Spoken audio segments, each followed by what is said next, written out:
Podcast TVRI Jawa Barat. Balik lagi nih bareng aku Ayu Wulandari tentunya dalam podcast TVRI Jabar. Nah, kali ini kita udah ngundang salah seorang anggota DPRD Jawa Barat Komisi 5. Ada Kang Yod Mintaraga. Kumaha damang Akang? Alhamdulillah saya sawangsulna. Alhamdulillah saya oge Kang. Amin. Luar biasa nih narasumbernya kali ini sobat, karena kita menghadirkan anggota DPRD yang mampu bertahan 7 periode di kepemimpinannya. Keren banget, 7 periode. Berarti tuh sabaraha tahun? 35 gitu. Etang we 35, 7 kali 5 dah pasti 35. Iya, mau berubahnya mau misi berubah. we gitu hitungan Kang Iwan Majantan Robi gitu. 7 periode. Ini gara-gara nama Yod Mintaraga. Apa artinya itu? Karena kalau ada pemilu bukan Yod Mintaraga namanya, Yod minta suara. Oh, bukan minta duit. Minta suara ya. Minta suara. Namanya kayaknya tidak menciri orang Sunda deh. Kalau minta raganya. Asli orang Sunda. Oh, orang Sunda. Kan ya. kalau Yodnya dari bahasa Arab. Oh. Kalau Mintaraganya bahasa Sanskerta. Oh, gitu. Hoyong Jadi, terang artinya hartosna. apa? Artinya Yod itu bagus, Mintaraga itu rendah hati. Jadi udah bagus rendah hati. 35 tahun, apa yang udah Akang berikan buat masyarakat Jawa Barat? Yang saya berikan kalau masyarakat sudah merasakan manfaat kehadiran saya. Kalau masyarakat daerah pemilihan belum merasakan manfaat bagi kehadiran saya, ya saya belum berbuat apa-apa. Itu aja. Kalau masyarakat sudah merasakan manfaat kehadiran saya, baru saya merasa saya sudah melakukan sesuatu. Karena sebaik-baiknya orang adalah seberapa jauh orang itu memberikan manfaat bagi lingkungan dan masyarakatnya. Itu aja. Sederhana kok. Orang adalah yang bermanfaat bagi sesamanya. Iya. Nah, Kang Yod ini kan Komisi 5 ini membidangi kesejahteraan rakyat ya. Ya. Pengembangan ilmu pengetahuan dan teknologi, industri strategis, ketenaga kerjaan termasuk perlindungan TKI ya. Ya, Terus pendidikan, agama, budaya, pemuda dan olahraga, kesehatan. sosial, betul. Banyak lah. Banyak banget, tapi fokusnya saat ini kemana nih? Saya kira semua harus menjadi fokus bahasan dan perhatian kita. Okay. Tapi tentu, maaf, pendidikan dan kesehatan mungkin menjadi Prioritas. hal yang harus lebih kita perhatikan. Oke, kita berbicara tentang pendidikan. Karena temanya juga sekarang ini temanya yang kita bahas ini tentang remaja dan bullying. Apalagi dalam beberapa bulan kebelakang ya, Tasikmalaya nih ada kasus tentang pelajar sekolah yang akhirnya meninggal akibat awalnya dibully, dirundung sama teman-temannya, Kang. Ya. Ini begitu memprihatinkan begitu ya. Bisa sampai menghilangkan nyawa meskipun tidak secara langsung misalnya dirundung lantas meninggal, tidak, tapi si anaknya depresi dulu, nggak mau makan, kemudian sakit-sakitan dan akhirnya memang tidak terselamatkan gitu. Nah, Kang George sendiri melihat kasus-kasus bullying yang akhir-akhir ini terjadi seperti apa pandangannya? Saya kira kita samalah ikut prihatin dan sesungguhnya itu menjadi tugas kita bersama, harus dihindari ya. Harus tidak boleh terjadi terulang lagi macam perilaku seperti itu, membuli teman-temannya. Yeah. Apalagi kalau yang dibulinya itu dalam kondisi yang tidak siap, lemah secara mental, lemah secara ekonomis dan lain sebagainya, sehingga bisa sangat mempengaruhi terhadap sikap dan perilaku anak itu. Ya tadi kan sudah disebutkan, karena bully oleh teman-temannya itu kan menjadi sebuah tekanan, ya akan sangat mempengaruhi secara psikologi, dan itu pada akhirnya akan mempengaruhi kesehatan karena kaget, terus sieun gitu bahasa Sunda, takut, dan semuanya akan mempengaruhi terhadap kejiwaannya. Ya bisa jadi lemah, bisa kehilangan semangat, tidak mau makan. Ya akibatnya dia akan terkena stres ya, akan terkena ya penyakit kejiwaan. Dan mungkin saja yang paling fatal adalah bisa menimbulkan kematian ya. Dan oleh karena itu kondisi seperti ini harus dijaga, kan itu tugas, apalagi tugas kita semua ya, apalagi terjadi di lingkungan pendidikan. Nah, itu ironisnya. Kan ini anak generasi muda, anak bangsa milenial menjadi harapan masa depan kita. Ya. Jadi sebaiknya itu segera menjadi perhatian semua pihak ya. Betul. Ya guru, ya orang tua, ya siswa sendiri.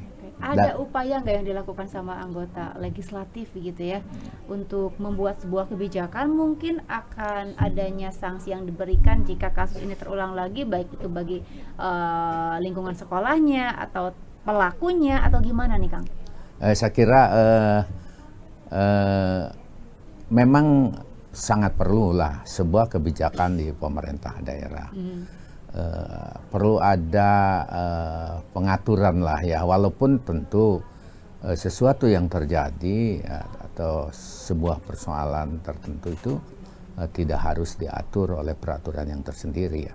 Di Undang-Undang Dinas kan ada yang mengatur itu, tapi Undang-Undang Sistem Pendidikan Nasional kan sekarang dalam proses revisi ya.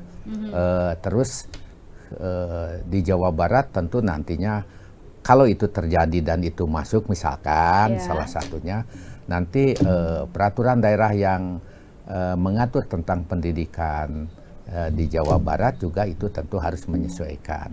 Tergantung nanti ada enggak. Nah sekarang kita sebetulnya sedang membahas peraturan daerah yang berkaitan dengan tindakan kekerasan terhadap kaum perempuan dan perlindungan anak. Oh, bisa jadi perlindungan anak itu kan ya? Kasus-kasus seperti ini kan bisa masuk kepada soal perlindungan anak. Betul. Kan? Nah itu sedang berproses sekarang. Kabarnya beberapa pekan yang lalu atau nggak lama ini ya, Kang Yan juga udah resesi ke mana? Ke Tasikmalaya, karena di sana belum, di tiap kecamatan itu belum ada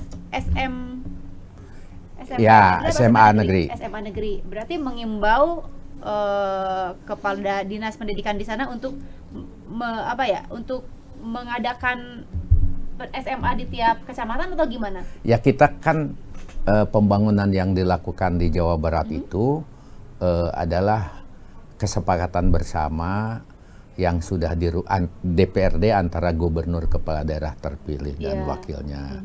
Dan itu dirumuskan di dalam rencana pembangunan jangka menengah daerah RPJMD, gubernur dan wakil gubernur terpilih.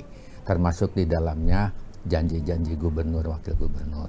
Di bidang pendidikan itu ada, saya juga, gubernur juga menjanjikan bahwa di 5 tahun ke depan setiap kecamatan harus memiliki SMA negeri kan gitu.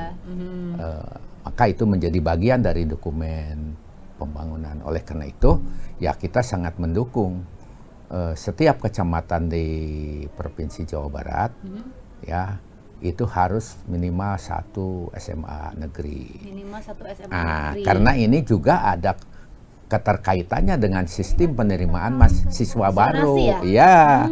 Kan ada kasus dapil saya lah di Kota Tasik itu kan ibu kota lah namanya Kota Tasik.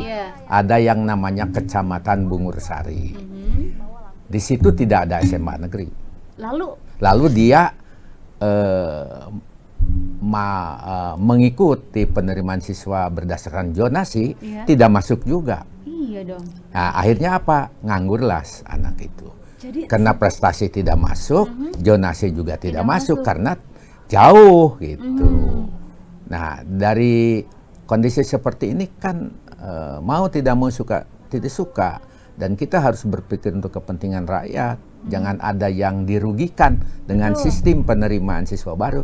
Jangan sampai ada rakyat yang dirugikan. Oleh karena itu punya kebijakan setiap kecamatan 1 SMA harus ada negeri. Walaupun kalau tidak ada SMA negeri ada pendidikan lain yang setara. Ada SMK negeri. Tapi kan tapi kan persoalannya lain lah gitu. Oke, jadi ada PR-nya di Tasikmalaya, kabupaten dan kota, ada berapa sekolah yang harus dibangun? Aduh, saya lupa lagi seluruh Jawa Barat lah gitu ya. Kita kan tidak memikirkan Kota Tasik sama kabupaten saja, Iya. tapi masih banyak kecamatan yang belum memiliki SMA negeri. Itu artinya sistem zonasi ini belum ideal dong diterapkan Ya. di Jawa Barat kalau seperti itu. Ya mungkin ada pengecualian ya harusnya. Apa itu? Kesulitannya macam-macam. Jadi kenapa tidak ada sekolah di situ? Iya. Apa itu jenis persoalannya, masalah-masalah yang terjadi banyak. Pertama, mungkin saja di situ belum tersedia lahan untuk pembangunan Iya. sekolah, bisa saja. Karena kan persyaratan mendirikan SMA itu 6.000 meter persegi. Kadang-kadang sulit Lahannya tidak mencari lahan itu. mendukung Iya. gitu ya. Kita kolaborasilah dengan kota kabupaten. Ada kabupaten yang punya tanah seluas itu, tapi ada kabupaten, kecamatan yang tidak memiliki tanah seluas itu, kan harus terintegrasi, Iya. nggak bisa pilih. Atau mungkin di situ sudah sekelilingnya sudah banyak sekolah-sekolah swasta. Itu juga menjadi sebuah kendala. Tapi yang jelas perlu kajian ulang lah gitu ya. Dan bagaimanapun kita harus memenuhi janji-janji kita yang sudah tertuang dalam RPJMD itu. Oke, baik. Itu masalah-masalah yang terjadi. Itu di dunia pendidikan. Di dunia Bagaimana pendidikan. dengan dunia kesehatan, Kang Yod? Apalagi sekarang kita masih dalam pandemi COVID-19 gitu ya. Yang jadi prioritas Kang Yod di bidang kesehatan apa? Yang pertama, di bidang kesehatan perlunya peningkatan usaha kesehatan masyarakat. Usaha kesehatan. Ya, jadi ikhtiar kita sadar untuk diri, meningkatkan untuk menjaga kesehatan kesehatan diri. masyarakat. Yang kedua tentang pengaturan tenaga kesehatan. Tenaga kesehatan ini sangat dirasakan oleh daerah, sulit untuk mendapatkan pelayanan kesehatan. Iya. Contoh, Apalagi daerah terpencil ya. itu kan apa? Mencari dokter umum boleh, Iya. mungkin gampang, tapi mencari dokter spesialis, Betul. apalagi subspesialis, Iya. karena pendidikan dokter tuh mahal, gajinya harus bayar, kan seperti itu. Dokter-dokter yang lulus itu kan banyak bekerja di perkotaan. Kenapa? Gak mau katanya di daerah. Kalau di kota kan Gajinya banyak rakyatnya, ya banyak rakyatnya, banyak pasiennya, bisa buka praktek, lebih memungkinkan daripada harus di Pamengpeuk, Iya. harus di Panganaran, harus di Sukabumi, Jampang, seperti itu. Kecuali Makanya, pengabdian hungkul gitunya. makanya ini perlu diatur. Iya. Kebetulan saya hari ini DPRD Jawa Barat sedang memproses peraturan daerah tentang pengelolaan tenaga kerja. Oh, jadi akan Yang diatur itu dokter, perawat, bidan, dan lain sebagainya. untuk ditempatkan di beberapa daerah dengan intensif dan sebagainya atau gimana? Antara lain, bagaimana kita bisa menempatkan tenaga-tenaga ahli di bidang kesehatan sesuai dengan keahliannya, sesuai dengan kemampuannya. Yang harus kita perhatikan adalah support terhadap fasilitas yang akan diberikan kepada mereka. Oke. Gitu. Jangan sampai ada tenaga dokter spesialis atau subspesialis nggak mau melamar kerja ke pemerintah daerah, nggak mau ditempatkan di daerah-daerah terpencil. Kasihan kan. Iya. Pelayanan kesehatan rakyat harus merata, ya di desa, kecamatan, sama di kota. Kalau di kota banyak pilihan. Kalau di desa gimana? Iya. Apalagi kalau jalannya jelek. Nah, infrastrukturnya. Apalagi kalau komunikasinya belum lancar. Betul. Jadi banyak persoalan. Waktu sarana dan prasarananya juga ya. Iyalah. Sekarang ada rumah sakit. Seperti di Pamengpeuk dibangun rumah sakit umum daerah. Di Sukabumi, Jampang dibangun. Oke lah, ngebangun fisik gampang. Lalu peralatannya tinggal beli.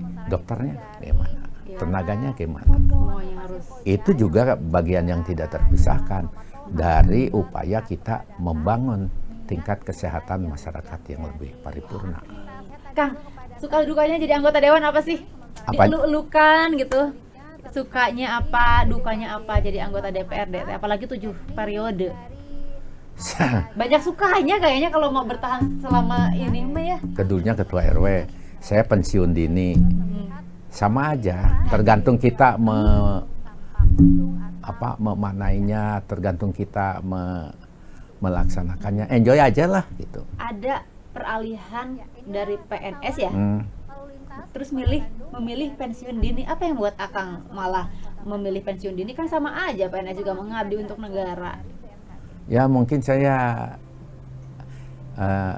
respect itu, suka kita lebih bisa berhadapan langsung dengan masyarakat dan persoalannya gitu. Langsung ya di lapangan. Ya, apalagi kalau kita ada yang namanya kunjungan dapil, ada reses, ada citra bakti parlemen, enaklah langsung dengan masyarakat. Jadi dengar langsung dari masyarakat apa yang menjadi kebutuhan mereka, persoalan yang di daerah.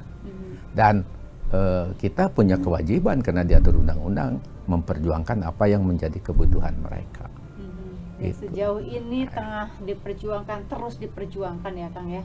Iya, yang diperjuangkan ya tingkat kebahagiaan rakyat. Gimana nih ngomong-ngomong tentang tingkat kebahagiaan warga Jawa Barat, ada peningkatan nggak? Ya kalau masyarakatnya sudah merasakan mendapat pelayanan pendidikan lebih bagus, kesehatan lebih bagus, kalau yang bekerja mendapat salary cukup, gitu kan, mendapat informasi yang cukup juga, ya berkomunikasi dengan cukup juga, ya itu saya kira masyarakat akan merasa puas, bahagia. Nggak galau terus gitu kalau kata anak muda. Iyalah gitu. Kita juga kan akhirnya banyak saudara lah gitu. Yang tadinya saya nggak kenal Ayu karena sebagai anggota dewan jadi diundang Ayu ke TPRI. Gitu ya, padahal kita setasik ya. Iya, setasik. Sekarang tahu, ini namanya Pak Yod Mintaraga itu. Iya. Oke, nah terus kalau jadi tantangan terbesar menjadi anggota DPRD Provinsi Jawa Barat apa Kang Yod? Tantangan terbesar mah ya sulit gampang lah gitu ya. Gampang-gampang sulit gitu. Jadi enjoy aja lah, semuanya dilakoni aja secara ikhlas lah. Ya, kita nikmati saja. Ya memang merasakan sesuatu yang prihatin, sedih kalau kita gagal memperjuangkan apa yang menjadi kepentingan kebutuhan masyarakat gitu. Misalkan Kang Yod punten lah jalan ke palih dieu dangdosan, jembatan roboh seperti itu. Terus transportasi mahal gitu. Itu kan harus kita sampaikan apa yang menjadi isi hati mereka gitu. Kan gitu. Kalau kita memperjuangkannya berhasil, ya kepuasan tersendiri pasti. Ya happy lah kita, kepuasan sendiri. Tapi kalau nggak berhasil, siap-siap saja kita untuk menerima hujatan dari masyarakat. Masyarakat kan pernah nggak sih Kang dihujat gitu Kang? Ada Kang Yod misalnya lagi reses, terus ada yang kurang welcome ke Kang Yod, atau semua masyarakat selalu menyambut dengan baik? Ya faktanya saya bisa dipilih beberapa kali, ya happy aja lah gitu. Happy aja ya. Itu artinya ya kalau dihujat pasti nggak dipilih lagi lah gitu. Tapi ada kali segelintir orang gitu, nggak ada? Itu hal yang biasa lah. Biasa buat seorang politik. Dan itu sebagai koreksi saja, bagaimana kita meningkatkan kemampuan terhadap tugas dan tanggung jawab kita, memperjuangkan aspirasi masyarakat. Terjadinya bully juga kan itu sebuah fenomena yang terjadi di kehidupan sosial masyarakat di lingkungan pendidikan. Itu juga kita harus berhasil kan, bagaimana supaya perilaku bully-bully itu tidak terjadi lagi. Ya kita harus memberikan pemahaman terhadap mereka ya, kepada guru, pada orang tua ya. Kalau pendidikan itu kan tidak ujug-ujug di sekolah lah, berangkatnya dari rumah tangga. Dari rumah, yaitu orang tua harus berkasih. Dan tugas kita kan bisa melakukan itu. Tugas semua juga bisa melakukan. Betul. Madrasah pertama bagi anak-anaknya ibu, itu artinya tanggung jawab awalnya untuk pendidikan jadi keluarga dulu gitu, sehingga semua memahami bahayanya bullying itu. Akan menimbulkan kerusakan jiwa anak muda kan. Untung kalau anaknya kuat. Kuat, Gitu sih. iya. Untung kalau anaknya hidup di lingkungan yang kuat secara ekonomi kan. Kalau enggak kan merasa tersisihkan, merasa minder, udah Betul. stres lah. Itu artinya karena tindakan bullying ini bisa terjadi di mana saja, tidak hanya di sekolah, di luar sekolah. Bisa. Kita sebagai orang tua harus menanamkan karakter seperti apa nih Kang Yon terhadap anak-anak kita supaya ketika dibully mereka punya mental yang kuat, atau mental seperti apa yang diperlukan? Ya, yang pertama ya kita harus hidup sehat lah, karena dalam jiwa yang sehat terdapat raga yang kuat. Minta raga yang kuat lah gitu. Minta raga. Terbukti kuat sampai 7 periode. Ya kan seperti itu ya. Jadi ya harus menyiapkan diri gitu. Apalagi sekarang zaman sistem berbasis teknologi canggih. Komunikasi saja sekarang bisa by phone dengan sistem digital. Segala macam bisa diperoleh dari situ. Apakah yang memuji kita, apakah yang menghujat kita, apakah mendapat informasi yang cocok dengan kehidupan kita, atau yang tidak cocok dengan kehidupan kita. Semuanya kan kita harus mempersiapkan diri, nggak bisa dibendung kan. Iya, termasuk cyberbullying juga. Iya, Bully yang terjadi iya di kan bully itu bisa pakai cyber, bully kan, dan itu susah dicegah kan. Susah itu. Tidak bisa kita mencegah ya. Iya, nggak bisa, karena ya sistem informasi yang sudah mengglobal dan berbasis teknologi canggih. Nah, satu-satunya mempersiapkan diri kita, dan untuk mempersiapkan diri kita awalnya pendidikan karakter di rumah. Apa itu? Ya orang tua memberikan pendidikan yang memiliki kita. Jadi kalau dalam pandangan Kang Yon sendiri, misalnya ada tindakan kekerasan, tindakan bullying terhadap sesama anak, itu kan si pelakunya juga masih anak-anak. Bagusnya dikenakan sanksi, dibawa ke meja hijau, atau selesaikan secara kekeluargaan aja? Kan ada aturan tindakan di Undang-Undang Tindak Pidana tuh. Yang di bawah umur kan tidak bisa dituntut, tidak bisa dipidana. Nah, berarti kalau kayak gitu gimana penyelesaiannya, Kang?